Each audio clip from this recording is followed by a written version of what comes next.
आजकल sir internet, वो तो सेल फोन है, मोबाइल क्या है? इसके बारे में जानकारी नहीं है सर नेहा, जी सर।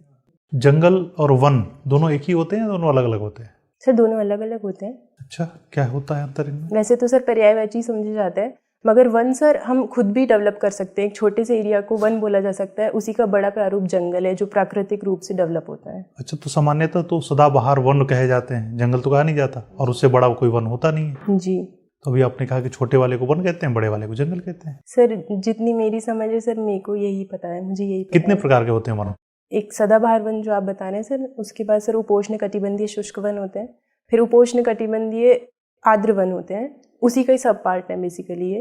फिर सर पर्णपाती वन होते हैं। राजस्थान में किस प्रकार के वन पाए जाते हैं? राजस्थान में सर जो डूंगरपुर और बांसवाड़ा का एरिया जो कर्क रेखा से नीचे है, वहाँ पर सर उपोष्ण कटिबंधीय पाए जाएंगे, और जो उसका उत्तर वाला एरिया है वहाँ पर सर फिर उष्ण कटिबंधीय वन पाए जाएंगे। राजस्थान का पूरा क्षेत्रफल कितना है? सर 3,42,239 वर्ग किलोमीटर। भारत में कुल राज्य कितने हैं? 29 राज्य हैं सर। 29 राज्य हैं।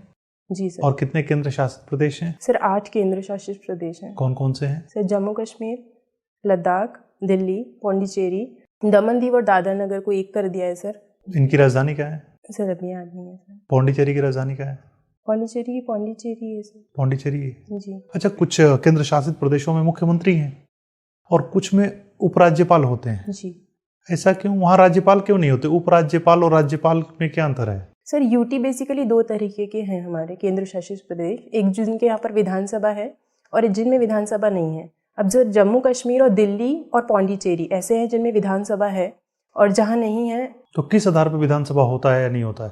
सर मुझे लगता है सर कि केंद्र कितने अच्छी तरीके से वहाँ प्रशासन को संभाल पाएगी, उस आधार पे और जनसंख्या के आधार पे होता है सर। ये मेरा अनुमान है सर, मैं इसके बारे में कंफर्म नहीं। और जो राज्यपाल होते हैं जी, तो फिर जिन केंद्र शासित प्रदेशों में राज्यपाल की व्यवस्था है, जहाँ मुख्यमंत्री नहीं है, वहाँ उनको उपराज्यपाल क्यों कहा जाता है?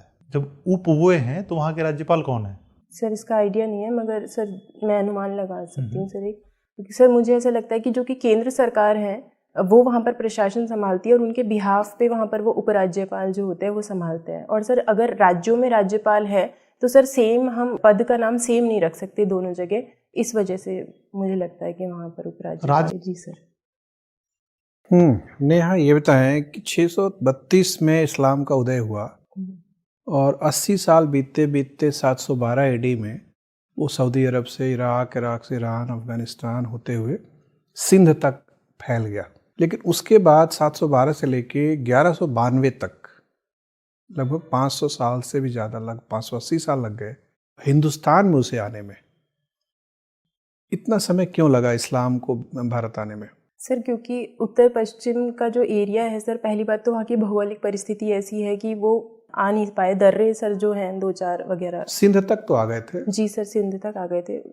सबसे मेन वजह सर ये है कि यहाँ के जो राजा थे वो बहुत वीर थे, और दूसरी चीज़ ये है कि सर उन्हें ये ऐसा पता था कि सर पूर्व में एक महाशक्ति है जो मगध राज्य में सर उदय हो रखी है, जहाँ जिनके पास हाथी और। लेकिन 712 तक तो गुप्त वंश का बहुत पहले ही खत्म, अंत हो चुका था। जी सर। और ना कोई मौर्य वंश ना कोई गुप्त वंश पूर्व में बचा था। सर एग्जैक्ट नहीं पता सर, माफ कीजिएगा। अच्छा, कौन से वीर राजा थे जिन्होंने रोक दिया इस्लाम के पूर्वी प्रसार को? क्या राजस्थान में भी ऐसे कुछ राजा थे उस दिनों? सर राजस्थान में जी बिल्कुल, महाराणा प्रताप जी थे जिन्होंने अकबर के अधीन का स्वीकार करने से मना कर दिया। वो तो 16वीं शताब्दी में थे ना, हम लोग तो बात कर रहे हैं 712 से 1192। सर इस संबंध में सर मुझे याद नहीं है सर अभी ऐसा कुछ। क्या आदिकालीन साहित्य में इसका कोई इशारा नहीं है? सर मुझे रिकॉल नहीं हो पा रहा। साहित्य समाज का दर्पण होता है, और समाज में इतनी बड़ी घटना नहीं घटी, उसका कोई प्रतिनिधित्व? जी सर। सर केंद्र में हर्षवर्धन थे सर। हर्षवर्धन 647 एडी में गुजर गए। हाँ सर, उसके बाद सर मुझे सॉरी सर, मुझे याद नहीं आ पा रहा है। ठीक है नेहा, आपसे बातचीत करके अच्छा लगा। Thank you so much.